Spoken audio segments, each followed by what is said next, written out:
तहलका live TV आपकी आवाज। आइए रुक करते हैं आज की बड़ी खबर पर। क्या उत्तर प्रदेश की वोटर लिस्ट में कुछ बड़ा खेल चल रहा है? क्या SIR यानी स्पेशल इंटेंसिव रिवीजन के बहाने वोट काटने की कोई साजिश रची जा रही है? और क्या अखिलेश यादव का नया PTV फॉर्मूला यूपी की राजनीति का पूरा गणित बदल सकता है? सबसे पहले जानिए कि आखिर ये स्पेशल इंटेंसिव रिवीजन यानी SIR है क्या। चुनाव आयोग हर साल मतदाता सूची को अपडेट करता है, नए नाम जोड़ते हैं, डुप्लीकेट हटते हैं और जिन लोगों की मृत्यु हो चुकी होती है उनकी एंट्री हटाई जाती है। लेकिन 2025 के यूपी चुनावों के पहले चल रहा ये SIR अभियान बेहद संवेदनशील माना जा रहा है। क्यों? क्योंकि प्रदेश में राजनीतिक गर्मी तेज है और वोटर लिस्ट में एक छोटी सी भी चूक भी चुनावी नतीजों पर बड़ा असर डाल सकती है। लखनऊ से आ रही ताजा जानकारी के मुताबिक आयोग ने जिलाधिकारियों को निर्देश जारी किए हैं कि हर शिकायत का तुरंत निपटारा हो और किसी भी नाम को हटाने से पहले सख्त सत्यापन जरूरी होगा। मगर इसी बीच समाजवादी पार्टी ने SIR पर गंभीर सवाल उठा दिए हैं। लखनऊ में समाजवादी पार्टी के प्रदेश कार्यालय में हुई प्रदेश कार्यकारिणी की बैठक के बाद पार्टी के राष्ट्रीय अध्यक्ष अखिलेश यादव ने मीडिया से बात करते हुए SIR को सीधे सीधे भाजपा की साजिश बताया। अखिलेश का आरोप है कि बीजेपी इस प्रक्रिया के जरिए विपक्षी मतदाताओं के नाम काटने की तैयारी कर रही है। उनका कहना है ये सिर्फ रिवीजन नहीं, वोटर लिस्ट के नाम काटने का अभियान है। लेकिन समाजवादी पार्टी अब सतर्क है और इस बार हम एक एक वोट की रक्षा करेंगे। अखिलेश यादव ने इस बार एक नया टर्म सामने रखा, PTV। उन्होंने कहा जैसे CCTV हर गतिविधि पर नजर रखता है, उसी तरह PTV हमारे पार्टी कार्यकर्ताओं की नई भूमिका होगी। PTV का मतलब यानी PDF प्रहरी, यानी पार्टी का हर कार्यकर्ता PDF प्रहरी बनकर वोटर लिस्ट पर बारीकी से नजर रखेगा।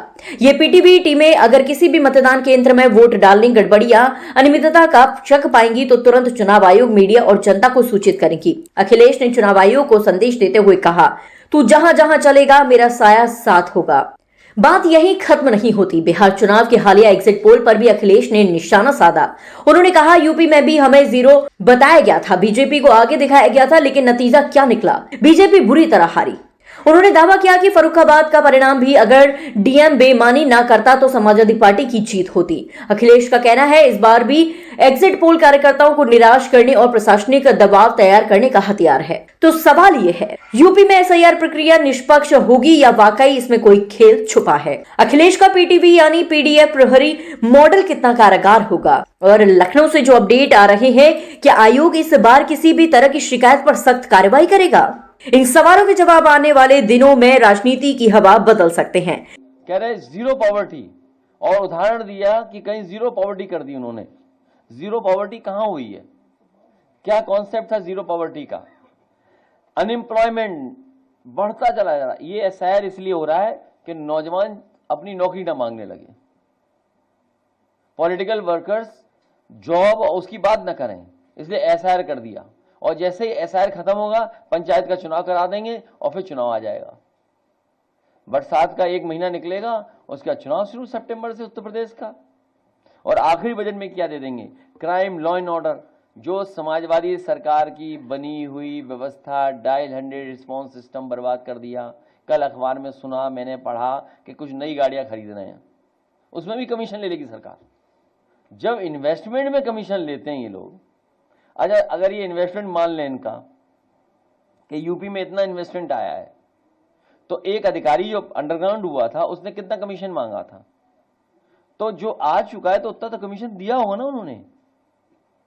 कमीशन जा रहा है, इंसेंटिव नहीं, कमीशन जा रहा है। यहाँ तो इन्वेस्टमेंट का उनके एग्जिट पोल, ये सच है, ये हमें और आपको स्वीकार करना पड़ेगा कि भारतीय जनता पार्टी रणनीति के तहत ये सब एग्जिट पोल या टीवी चैनलों को वो नैरेटिव और परसेप्शन क्रिएट करने के लिए देते हैं। और ये बात भी छिपी नहीं है कि अगर चैनल्स को फंड न किया जाए तो चैनल्स नहीं चलेंगे, क्योंकि उनका प्रतिदिन का खर्चा बहुत है, महीने का खर्चा बहुत है, वो कैसे खर्चा निकलेगा?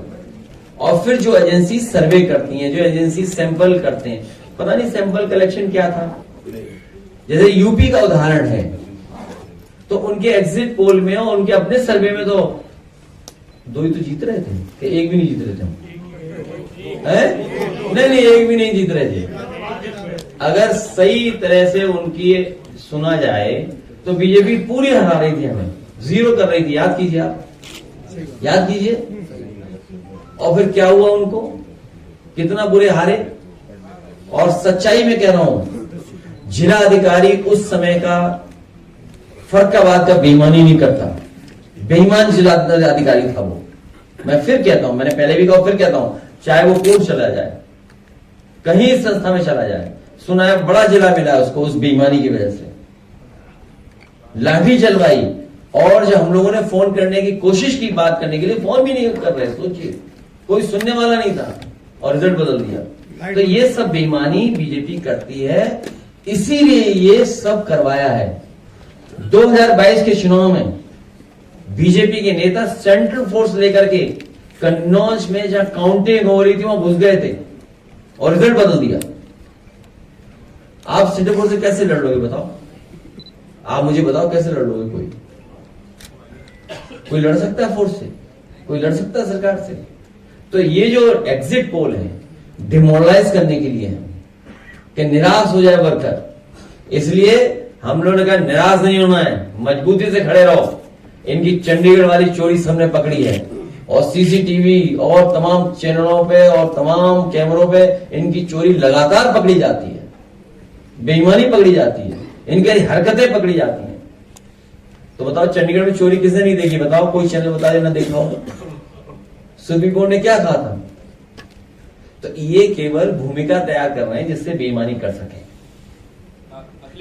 तक ले बस इतना ही, फिर मिलते हैं एक ऐसे ही बड़ी खबर के साथ। तब तक ले नमस्कार और देखते रहिए तहलका लाइव टीवी, आपकी आवाज।